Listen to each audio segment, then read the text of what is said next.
परमात्मा के बारे में गुरु रविदास का परमात्मा पत्थर में नहीं है, तीर्थ स्थान में नहीं है। परमात्मा गुरु रविदास का कब पैदा हुआ है संसार में, कोई माई का लाल आज तक नहीं बता सकता है। और कब नष्ट होगा, कोई माई का लाल आज तक कोई भी साधु हो, संत हो, धर्म हो, ग्रंथ हो नहीं बता सकता है। तो गुरु रविदास जी ने आपको गहराई से समझना है कि ये परमात्मा की उन्होंने जो प्रार्थना भक्ति की है, भले नाम ठाकुर लिया, राम लिया, गुसैया लिया, 16-17 नाम लिए। जैसे माँ जब पहली बार बच्चे को जन्म देती है, जब तक बच्चे का नामकरण नहीं होता है तो नाना प्रकार के नामों से माँ बच्चे के साथ खेलती है। ऐसे भक्त जो होते हैं, भक्त के जब मन पवित्र होते हैं, जब आत्मा स्वच्छ पवित्र हो जाता है, तो भक्त जब परमात्मा के साथ भक्ति करते हैं तो भक्ति के अंदर नाम निर्माण होता है। जैसे माँ ने प्रेम से बच्चे का नाम अन्य प्रकार के नामों के साथ उसके साथ पुकारने का काम किया, खेलने का काम किया, ऐसे भक्तों ने अन्य प्रकार के नाम रखकर परमात्मा को पुकारा गया है। इसलिए सदगुरु रविदास के मुख से लगभग 16-17 नाम निकले हैं, लेकिन 16-17 भगवान नहीं है, भगवान एक ही है। और भगवान निर्गुण निराकार है। भगवान जो है सदैव सारी सृष्टि के ऊपर वो कृपा कर रहा है, तार रहा है, ऊर्जा दे रहा है। भले चाहे साधु संतों ने जब ज्ञान प्राप्त होने के बाद नाना प्रकार की ज्ञान बांटने का काम किया और इस संसार में उनके भक्तों को अपने ज्ञान के साथ जोड़ने का काम किया। इसलिए आज हमें अलग अलग धर्म नजर आते हैं, अलग अलग सिस्टम नजर आती है। अलग अलग धर्म भले भले अलग हो, भले धर्मों में कई सालों से धर्म चल रहे हैं, अभी भी धर्म कोई निर्माण हो रहे हैं। धर्मों की सीमा कोई एक दिन की नहीं है, हजारों सालों के भी धर्म है, 2500 साल के भी धर्म है, 2000 साल के भी धर्म है, 1400 साल के भी धर्म है, 900 साल के भी धर्म है, 400 साल के भी धर्म है। हमारा तो 640 साल पहला धर्म, लेकिन लगभग आज 13-14 साल से विश्व में काम हो रहा है। 13-14 साल पहले हमारे 2009 को संत रामानंद जी को शहीदी देनी पड़ी, तब हमारे संतों और महापुरुषों ने इकट्ठा होकर ये कह दिया, आस्था से, धार्मिक कार्य से हम लोग भटक चुके हैं, इसलिए हमारे कहीं भी हम जाते हैं तो हमारा सम्मान नहीं होता है। अगर आज हम रविदास के वंशज लगभग 5 धर्मों के अंदर लोग हैं। जाति से हम चमार है, अन्य स्टेटों से हमारी उपजातियां 1108 है, लेकिन धर्मों में, आस्था में हम 5 जगह भटके हुए हैं। सिखों में चमार है, बुद्धों में चमार है, हिंदू में चमार है, लिंगायत में चमार है और क्रिश्चियन में भी चमार है। तो क्या आपको लगता है आस्था से जब आपके गुरु संतों के संत शिरोमणि सदगुरु रविदास जी है, तो आपको नहीं लगता है कि आपके गुरु ने कोई सच्चा मार्ग बताया होगा, सच्ची बात बताई होगी और उसको हमको जानना चाहिए, मानना चाहिए, अन्य जगह ना भटकना चाहिए और उसी शक्ति को, रविदास जी के विचार को हमको मिलकर रहना चाहिए। क्या आपको सबको ऐसा लगता है या नहीं लगता है? हम दुनिया के 25 करोड़ गुरु रविदास के विचारों को मानना चाहिए? जोर से आपके मुंह से सुनना चाहता हूँ। गुरु रविदास के विचारों को, धार्मिक विचारधारा को हमें मानना चाहिए। देखिए, अपने अपने धर्मों में अपने अपने गुरुओं को लोग मान रहे हैं, पूज रहे हैं। मैं आपको किसी भी धर्म का अपमान करने का संदेश नहीं दे रहा हूं। मैं आपको किसी भी जाति का अपमान करने का संदेश नहीं दे रहा हूं। आज गुरु रविदास ने अंधश्रद्धा कर्मकांडों से बाहर निकालने का काम किया है। मैं आपको सच्ची विचारधारा, प्योर विचारधारा, परमात्मा के साथ जुड़ने वाली ताकत, शक्ति और सत्कर्म करने का उपदेश दे रहा हूँ। ये सही है या गलत है। जब आपके गुरु के अंदर, जब गुरु ने ये कहा, जान लिया गुरु रविदास ने कि मूर्ति कुछ खाती नहीं है, मूर्ति कुछ बोलती नहीं है, मूर्ति कुछ कितने भी बात, हाँ मैं मूर्तियों का अपमान नहीं करना चाहता हूँ, उसके बारे में आपको समझाना चाहता हूँ। जैसे बच्चों को पैदा होते ही बोलना आता है, आता है? जोर से बोलो तो मुझे अच्छा लगेगा। नहीं आता है? बच्चा देखते देखते बड़ा होते होते बच्चा घर के संस्कार जैसे आप उसको सिखाते, माँ बाप होते उसको उंगली के पकड़कर चलाना सिखाते, जो आप भक्ति का, परमात्मा का जो कल्चर आप धारण करते हैं, देखते देखते घर में हम लोग उसको धारण करते हैं। एक उसका उदाहरण देता हूँ। जैसे हमारे में बहुत सारे त्योहार है, त्योहार में उदाहरण है कि एक लक्ष्मी साल में एक बार हम लोग बिठाते हैं। तो जो बच्चा बेटी होगी, जब तक बेटी है तब तक वो बड़ी जैसी होती है, कभी माँ के घर में देखती है, शादी हो जाएगी तो सास के घर में देखती है, और जो इन्होंने किया वही काम वो करती है, उसको समझाने की कोई जरूरत नहीं। कल्चर में हम लोगों ने ऐसा धारण किया है, देखा देखी का कल्चर धारण किया है। उसका भला वो उसको मानती है, उसका कारण उसका भला हुआ है, और इसलिए वो उस कल्चर को धारण करके उस कल्चर को पूजने के लिए काम करते हैं। लेकिन क्या बात है, गुरु रविदास जी को क्यों हटाना पड़ा समाज को? गुरु रविदास जी को क्यों ये दिशा देनी पड़ी कि भक्ति में आज तक जो लोग थे, जो परमात्मा के साथ प्रेम करते थे, जो भक्ति करते थे, तो गुरु रविदास की भक्ति का अंतर और आजकल के लोगों की भक्ति का अंतर, कि जैसे एक दूध होता है, दूध का दही होता है, तो दही तक ही इनकी भक्ति थी, उसके आगे उनको पता नहीं था कि दही का कुछ बन सकता है।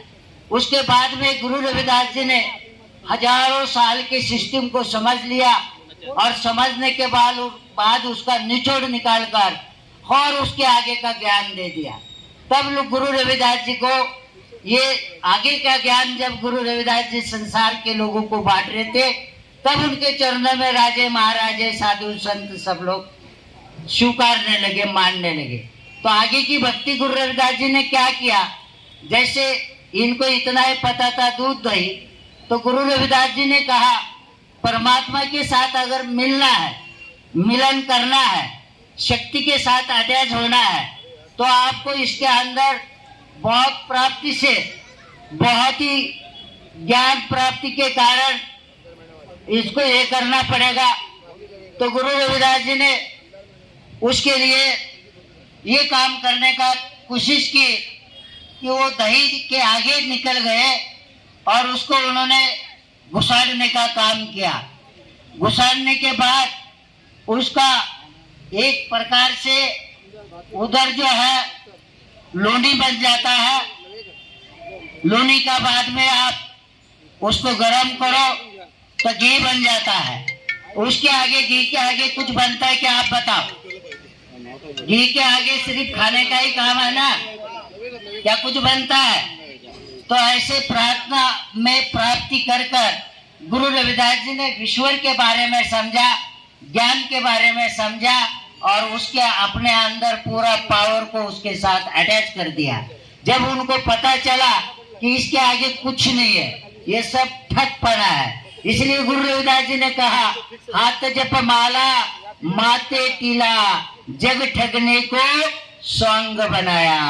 गुरु रविदास जी क्या कह रहे हैं कि आपने ऐसी अवस्था निर्माण कर दी कि ठगने के लिए निर्माण कर दी। इसलिए आपने गुरु के ऊपर हम लोगों को भरोसा होना चाहिए। नहीं, पैदाशी लेकर बच्चा पैदा होता है तो बच्चे को क्या विधि से हमारा कार्य होना चाहिए, अगर हमारा अंतिम संस्कार है तो क्या विधि से होना चाहिए, अगर हमारा वास्तु हमने निर्माण की है तो कौन से विधि से होनी चाहिए। अगर हमने बच्चों की शादी करनी है तो कौन से विधि से होनी चाहिए। मुझे लगता है यहाँ एक ही शादी हुई है गुरु रविदास जी के हिसाब से, उनके वाणी के हिसाब से, वो राजू की हुई शायद, है ना। खड़े हो जाओ, बोलो इनको आपकी शादी। मैं आपको ही देखा हूं, बाकी किसी ने इधर शादी की नहीं देखी। लेकिन दुनिया में सभी जगह अपने धर्म और अपने गुरु के विचारों से कार्य चल रहा है। हम देखिए मुसलमान भाई को मोहम्मद पैगंबर साहब ने कुरान में जो बोला है उसी का पालन करते। वो भी तो इंसानी है ना, हम भी तो इंसानी है, लेकिन वो उनके धर्म का पालन करते। आप बौद्ध भाइयों को देखो, उनके वाणी का, बौद्ध के विचारों का पालन करते। आप महावीर जी के वाणी का जैनों को पालन करते। आप किसी भी धर्म के पीछे जाओ, यीशु मसीह की वाणी को क्रिश्चियन लोग पालन करते। अपने अपने दिए हुए गुरु के ग्रंथ होते। ऐसा आपका ग्रंथ है, ऐसी आपकी संसार में पवित्र वाणी, अमृत वाणी सदगुरु रविदास की है। तो अमृत वाणी से आपके पूरे कार्य होना चाहिए। जीवन के सुख, शांति और दुख, ये सब संसार में कोई भी माई का लाल दुखी नहीं है, ऐसा नहीं है। भले संसार में कितना भी बड़ा हो जाए, संसार दुख से भरा हुआ है। हर घर घर के अंदर, हर जीवन में कोई ना कोई तो दुख होगा। तो उसको सुख प्राप्त करने के लिए सदगुरु रविदास की अमृत वाणी है। तो क्या आपको इसका लाभ लेना चाहिए या नहीं? लेना चाहिए। हाँ, या गलत है?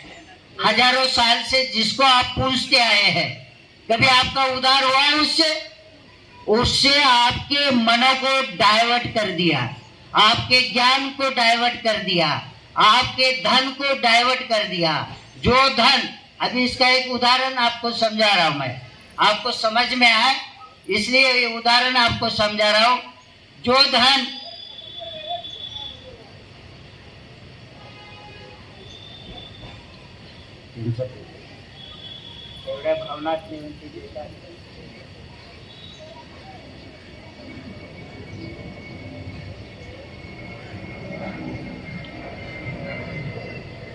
देखिए, परमात्मा के हमारा रिश्ता उसके साथ जीवन का जोड़ना है। हमारा रिश्ता ऐसा कोई नहीं कि किसी धर्मों में उसका अलग परमात्मा है, किसी दुनिया में उसका अलग परमात्मा है। पूरे संसार में परमात्मा एक ही है, वो पांच तत्व है। हवा, पानी, धरती, सूरज, चांद, इसका मिलन है। ये अपने अपने कर्म कर रहे हैं संसार में। आप बताइए, मैं तो अभी का इंसान हूँ, मैं अभी पैदा हुआ हूँ, और संसार कितने युगों युगों से चल रहा है, कितने युगों युगों से ये धरती के ऊपर चीज है। लेकिन जो रिश्ता गुरु रविदास जी ने कहा, परमात्मा अगर आपको देखना है तो संत के रूप में देखना चाहिए। परमात्मा का अगर आपको दर्शन करना है तो संत का दर्शन करना है। लेकिन 90% लोग अभी वो पवित्र विचारों के नहीं है। 90% तक समाज को ठगने वाली अवस्था के लोग हैं। इसलिए कभी कभी हमें गर्व महसूस होता है कि समाज को कैसे ठगा जाता है। इसके ऊपर मैं आपको थोड़ा सा पूजा के ऊपर का जो सिस्टम है, मैं आपको थोड़ा सा बताना चाहता हूँ कि हमारे गुरु की वाणी अगर सत्य है, पवित्र है, तो हमें सत्य वाणी को बोलने के लिए जब तक मैं आपको नहीं बोलूँगा तब तक आपके मन में वो घुसेगा नहीं, आपको पता नहीं चलेगा। तो सत्य क्या है आप जान लो। कि जैसे एक उदाहरण है, दलित लोग जो होते हैं, आदिवासी लोग जो होते हैं, तो इन लोगों को जो भगवान दिखाया गया है, तो बलि पूजा इनके साथ करने का रिश्ता जोड़ा है। बलि पूजा समझते, हत्या, जीव हत्या, ये पूजा का इनके साथ रिश्ता जोड़ा है। तो आपको ये समझने की बात है कैसा रिश्ता जोड़ा है। देखिए, जो ऊंचे कास्ट के लोग होते हैं, महिला, वो कभी भी परडी हाथ के ऊपर लेके मांगने नहीं जाती है। जाती है? नहीं जाती है ना। लेकिन हमारे लोग जो है 9 दिन वो त्योहार भी रखेंगे और उसके दिमाग में डाला रहता है कि उसके लिए बलि की पूजा करनी है। जब वो बलि की पूजा करेंगे तो आपको पता है आज वो बलि पूजा करने के लिए कम से कम 30,000 तो लगते होंगे, ज्यादा लगते हैं। बहुत अच्छी बात है, ज्यादा लगते हैं। देखिए हमारे मनों को डाइवर्ट कैसा कर दिया कि जो आपकी कमाई है, आपकी कमाई परमात्मा के नाम से अंधश्रद्धा में खर्चा होना चाहिए। समझ रहे आप? आपका कमाया हुआ धन, अगर आपका धन पत्थर के ऊपर खर्चा करना है, लेकिन हम लोग हमारे जो बच्चे हैं, हमारे बच्चों को समय के ऊपर फी नहीं भरेंगे, समय के ऊपर उसको दफ्तर नहीं देंगे, किताब नहीं देंगे। लेकिन अगर हमारे दिमाग में ये डाल दिया कि भाई कि परमात्मा ये काम नहीं करेंगे तो आपका बुरा हो जाएगा, तो हमारे दिमाग में सबसे ज्यादा तुरंत ये घुस जाता है कि शायद मेरा बुरा हो जाएगा। इसीलिए हम लोग जो है कि तुरंत उस व्यवस्था के ऊपर खर्चा करते हैं, उस व्यवस्था के ऊपर पैसा खर्चा करते हैं, लेकिन हमारे परिवार के ऊपर पैसा खर्चा हम नहीं करते हैं। तो क्या हमारे जो मनों को जो परमात्मा खाता नहीं है, तो ऐसे इतना धन भक्ति के नाम से डाइवर्ट होना चाहिए? हमारा नहीं होना चाहिए। हमारा धन बाल बच्चों के ऊपर, हमारे परिवार के ऊपर, हमारे राष्ट्र के ऊपर, हमारे देश के ऊपर, इस व्यवस्था के ऊपर खर्चा होना चाहिए। लेकिन हमारा धन कभी भी कर्मकांड और अंधश्रद्धा के ऊपर खर्चा नहीं होना चाहिए। क्या आपकी राय है? आपकी राय क्या है? कर्मकांडों पे धन खर्चा होना चाहिए? आप बच्चों को पढ़ाई के लिए धन खर्चा होना चाहिए? अपने घर के अंदर लगाओ, अपने परिवार को लगाओ, लेकिन पत्थरों के ऊपर, अंधश्रद्धा और कर्मकांडों के ऊपर कभी मत खर्चा करो। ये सदगुरु रविदास जी का संदेश है। सदगुरु रविदास जी कह रहे हैं, रविदास ब्राह्मण मत पूजिए जो होवे गुणहीन, पूजे है चरण चंडाल के जो होवे गुण परवीन। गुरु रविदास पूजने वाली बात बता रहे कि ऐसी व्यवस्था को पूजो कि जिससे आपका उद्धार हो सकता है, लेकिन ठग व्यवस्था को कभी मत पूजो। तो ये आपको आज समझने की जरूरत है।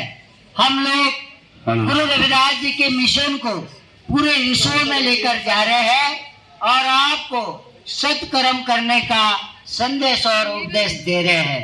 तो आप लोगों को ये आज समझने की जरूरत है, हम लोग गुरु रविदास जी के वंशज हैं, लेकिन धार्मिक कार्यक्रम है। धार्मिक कार्यक्रम या संत महापुरुष के लिए अन्य समाज के भी लोग आ सकते हैं, या लोकल हमारा प्यार सभी जाति और धर्मों से रहता है, वो भी हमारे पास आ सकते हैं। मैं उनका सम्मान कर रहा हूँ, लेकिन जैसे जिस गुरु के विचारों को जो अनुयायी है, जिनके कुल देवता है, पहला तो आपके माता पिता के साथ रिश्ता अच्छा होना चाहिए। आपके माता पिताओं को आपको बहुत संभालने की कोशिश करना चाहिए। आजकल बहुत वो भी हम देखते हैं, माता पिताओं को ज्यादा संभाला नहीं जाता है। आप सबसे ज्यादा आपके गुरुओं ने आपके कुल में जन्म लेकर आपके लिए क्या प्राप्ति किए है और आपके लिए कौन सा ज्ञान बांटने का काम किया है। आपके विष्ट देवत, कुल देवत, उनके विचारों को आपको मानना चाहिए। तो जो सतवाणी जो है सदगुरु रविदास जी ने संसार में बोली, इसीलिए संत मीराबाई उनके शिष्य बनी। आज वो क्या जाति से चमार है? नहीं है, वो राजपूत है। लेकिन ऐसी कौन सी एक शक्ति थी कि एक रानी को भगवा कपड़ा पहनना पड़ा और उसको एक संत का, परमात्मा का गुण गाना पड़ा और संत का दर्जा मिला। वो सदगुरु रविदास जी की कृपा है, आपको पता होना चाहिए। आज ये गुरु नानक महाराज है, गुरु नानक महाराज, उनके अनुयायी हम लोग उनको आज तक नहीं जानते, लेकिन गुरु नानक महाराज ने अभी वो लड़का कामले जी बता रहा था राजू आपको कि गुरु नानक ने सच्चा सौदा किया। सच्चा सौदा क्या है कि गुरु नानक के माता पिता ने उस समय के 20 रुपए उनको दिए थे कि जाओ बेटा, अभी आप बड़े हुए हैं, आप कर्म करो, अच्छा सत कर्म करो, कोई भी ऐसा कर्म मत करो कि बुरी चीज ना हो या किसी का ठगो मत या लूटो मत या कोई ऐसा कर्म मत करो, पवित्र सत कर्म करो, सच्चा कर्म होना चाहिए। तो गुरु नानक ने उस समय के 20 रुपए का लंगर भंडारा सदगुरु रविदास जी, कबीर महाराज जी, इन गोरखनाथ जी, इन संतों और महापुरुषों को, क्योंकि गुरु नानक महाराज पहली बार सत्संग सुने और उनमें परिवर्तन हुआ और उन्होंने वही धन कर्म करने से पहला उन्होंने लंगर, जो सिख धर्म में बोला जाता है लंगर, हमारे इसमें ज्यादा तो भंडारा बोला जाता है, तो भंडारा सारे संसार में चलाने का काम उन्होंने वहां बांट दिया। तो वो पैसा वहां खर्चा किया तो सच्चा कर्म उन्होंने किया। गुरु नानक ने गुरु रविदास को गुरु का रूप मानते हुए उनके आगे चले गए। गुरु नानक को गुरु, 9 गुरुओं ने उनको गुरु मानते हुए लास्ट में ये विचारधारा उनके ग्रंथ साहब में शामिल होती है और सदगुरु रविदास की अमृतवाणी गुरु ग्रंथ साहब में चली जाती है। और इन परंपरा से वो लोग इकट्ठा होके अपने गुरुओं को मानते हैं। अपने गुरुओं ने जो विचार दिया है उनको विचारों को वो धारण करते हैं। तो क्या सदगुरु रविदास के वाणी पे दूसरे महापुरुष धारण कर धर्म निर्माण कर वो जुड़ कर रह सकते हैं? तो क्या रविदास 25 करोड़ लोग हम एक गुरु रविदास के वाणी को नहीं मान सकते? क्या मान सकते? मानना चाहिए। हमारे पूजा के लिए 1 रुपया भी खर्चा नहीं। आरती में बताया ना, आरती में गुरु रविदास जी ने बताया, जब 1 रुपया पूजा को लगता नहीं है तो ठगी अवस्था में क्यों हमें खर्चा करना है? हमारा धन व्यर्थ क्यों खर्चा करना है परमात्मा के नाम से? कभी आपको सूरज ने कुछ मांगा, कभी हवा ने मांगा, कभी जल ने मांगा, कभी धरती ने मांगा,